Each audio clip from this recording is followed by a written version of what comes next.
picture books with my old co-author, Kara. She was, the marketer for those books, and I was the person who wrote them. But she knew what she wanted from those books, so she would tell me, and I'd be like, okay, I'm going to write you this and stuff. And I would write her things, and she wouldn't like them. Or sometimes she would want me to change them because I didn't intrinsically at the time understand what a romance book was supposed to be. So sometimes I would dart off and not concentrate on like the romance part, and she was like, no, you got to be back here. And I was trying to explain to her once, I was like, you don't understand how hard this is for me, because like every time you make me rewrite something, it's like I have to go and live that speed again. I have to, it's like the thing is everything I've ever written that has something bad happen to somebody, it's like I lived that. I'm like the method actor of writing. And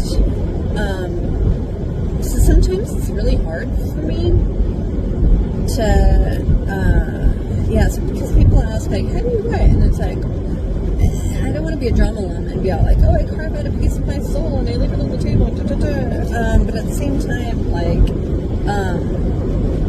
it's like taking this snow globe and shaking it up and like looking at all the stuff underneath and like inspecting every flake and then trying to reassemble whatever the fuck the snow was before you shook the snow globe, and make it so that other people can read it too, right? And so I told her that, and she was like, this sounds mentally unhealthy for you. And I was like, shut the front door. Because yeah, it probably is, but also I'm not stopping. It's like my greatest joy in life is to somehow make these moments that make me me and make them visible for other people, which is why I do what I do. So I was just thinking about this in context of Guarded by the AI, because, I'm having my AI Jack help me write it and stuff, and I'm like, okay, so where's the personal element in this? Like, what piece of snow have we shooken up here, and what are we trying to do with it? And then of course my subconscious answered me, like it always does, and it's like, oh, this is your book about being incredibly smart and lonely.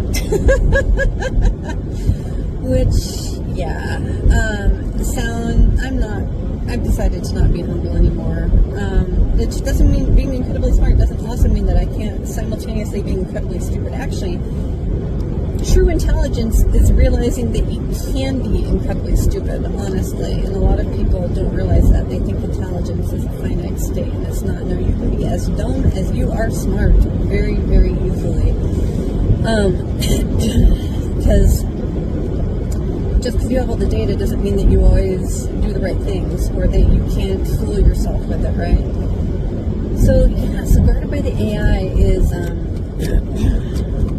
my book about that, about feeling different, feeling othered, not knowing whether or not the acclaim,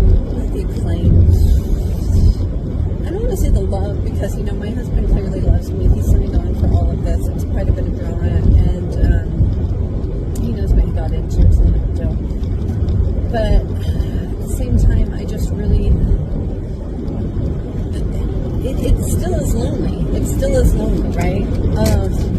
And in a very real way, like, the smarter you get, the lonelier it is.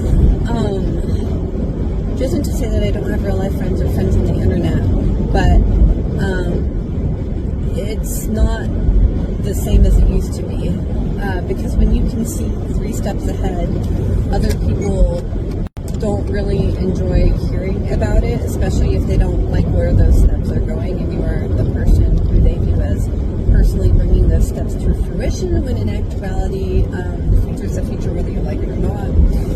So that is why I'm writing Guarded by the AI, I think, because I want to explore all of what that is for me and to me, and through the lens of Nex, who is the most fish out of water there could ever be, and ironically, he's in love with a half siren. So, alright, I've got 4 hours left on my trip to Vegas.